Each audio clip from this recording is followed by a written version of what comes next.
All right, let's just dive right into this explainer. Today, we are sketching out a really fascinating, almost wild collision between traditional old school copyright law and the immutable, unstoppable code of the blockchain. It's a tension that fundamentally challenges how we even understand ownership and creator rights in the digital age. Think about it. If you've ever bought digital media like a movie, an ebook, or an MP3, you probably intuitively feel like you own it, right? But let's kick things off with a pretty provocative question. What actually happens when a piece of software perfectly automates a legal loophole? Today, we're looking at what happens when physical legal doctrines become completely incompatible with decentralized tech. To map this all out, we're going to hit 5 key stops today. First, the NFT royalty promise. Then, the first sale collision. Next, pseudo-swaps algorithmic arbitrage.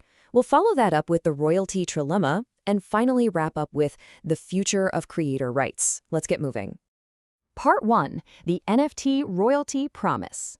We are looking back at what many considered the absolute golden era of the digital art secondary market. Picture this built-in promise. EIP 2981 was designed to seamlessly route a percentage of every single secondary sale directly back to the original artist. Historically, digital artists really struggle to monetize their work once it left their hands. This standard aimed to finally kill that whole starving artist trope by providing a universal way to retrieve royalty payment information for NFTs, theoretically enabling support across all marketplaces. The vision was basically a utopian creator economy where artists were perpetually rewarded for the ongoing success of their work.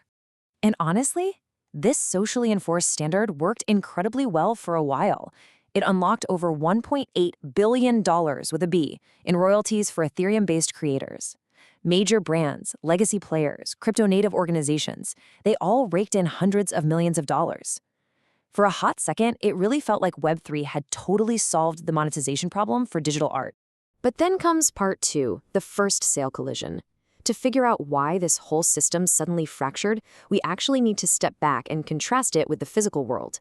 So if you buy a physical painting or a book, the first sale doctrine, that's 17 USC Section 109 for the legal nerds out there, lets you resell it freely. It prevents copyright monopolies, and it's the literal reason used bookstores can legally exist. But digitally, the courts ruled in the landmark Capitol Records versus Redigitace that you absolutely cannot resell digital files. Why? Because the very act of transferring a digital file over the internet inherently requires making a copy on the recipient's computer, which obviously infringes on the creator's reproduction rights. The court essentially said the transfer of a digital file necessarily creates an unauthorized reproduction thereof. As that legal ruling makes super clear, the law basically blocked a digital first sale doctrine from ever existing.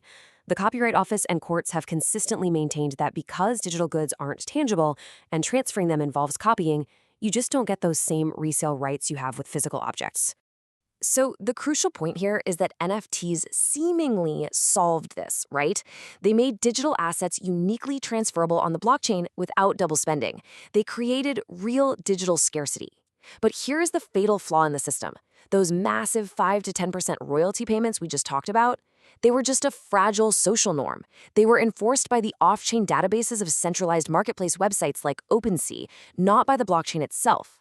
Smart contracts couldn't actually force the payment upon transfer without completely crippling the system. Which brings us to part 3, pseudo-swaps algorithmic arbitrage. Enter the absolute antagonist of our story, a protocol that totally exploited this fragile social norm. Notice what's missing from the pseudo-swap interface. There are absolutely no traditional peer-to-peer order books where buyers and sellers manually match their bids and asks.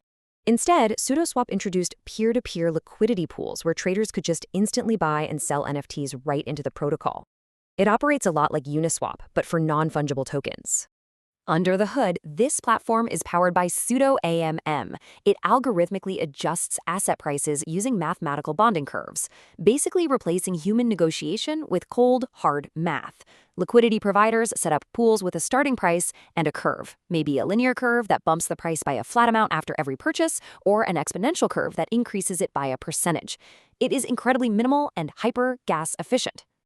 Let's actually break down how this technical arbitrage works step by step. When a user executes a direct pool swap, it happens entirely on-chain. The automated market maker routes that transaction directly through its smart contracts. And because it bypasses the centralized off-chain databases of traditional platforms, it completely strips out the creator royalty tax. The seller gets a way better margin, paying only a tiny 0.5% protocol fee instead of losing up to 12.5% in royalties and platform fees.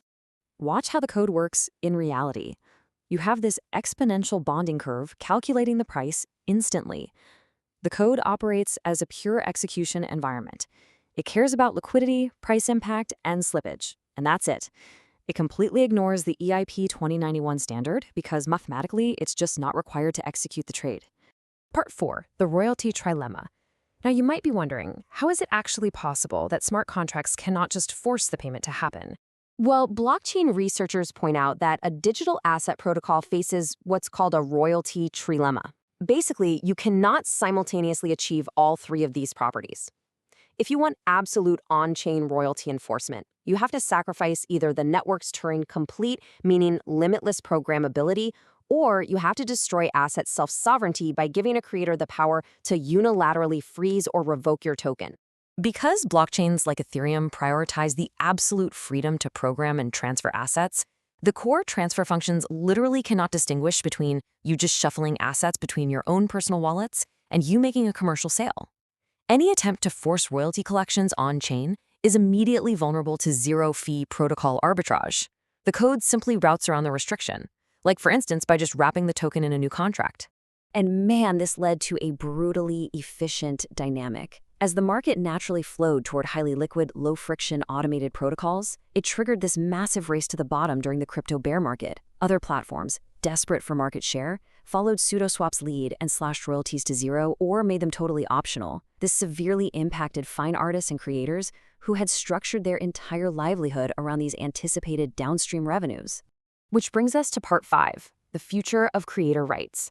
So what actually happens to digital artists when algorithms just rewrite the rules of the market overnight? Well, creators are having to fundamentally shift their strategies. Because social enforcement failed against code, the new Web3 model requires sustainable, strictly on-chain monetization. Instead of waiting around for secondary royalties, creators are focusing on initial mint fees. Or even more innovatively, they're acting as their own automated market makers, retaining a portion of their own supply, depositing it into pseudo-swap pools, and capturing those 0.5% liquidity provider trading fees themselves. We are also seeing this major shift toward what legal scholars call strategic private ordering. A lot of decentralized projects are entirely abandoning traditional, all-rights-reserved copyright models. Instead, they're utilizing CC0, which is essentially putting their art straight into the public domain, along with permissive licensing. The strategy here is that the real value comes from community collaboration and the immutable cultural provenance of the blockchain ledger, rather than trying to enforce rigid territorial legal rights that the technology easily bypasses anyway. Now here is the absolutely crucial takeaway from all of this. Pseudoswap didn't just break the royalty model, it inadvertently solved a massive copyright debate. By writing gas-efficient, automated code, Pseudoswap practically instantiated the economic equivalent of a digital first sale doctrine. It granted a functional, unstoppable first sale exemption for digital assets, completely routing around the Redigi court ruling and traditional jurisprudence. Where the law flat-out refused to grant digital exhaustion, the math just went ahead and provided it. As we wrap up this explainer, I want to leave you with this final, really profound thought to consider. We're watching a real-time shift in power here. As the digital asset landscape continues to evolve, we really have to ask ourselves, going forward, will the balance of property rights be decided by state legislatures and courts, or by the mathematical, unstoppable logic of the smart contract? Thank you so much for joining me to explore the algorithmic first sale doctrine. Keep questioning, keep learning, and I'll see you in the next explainer.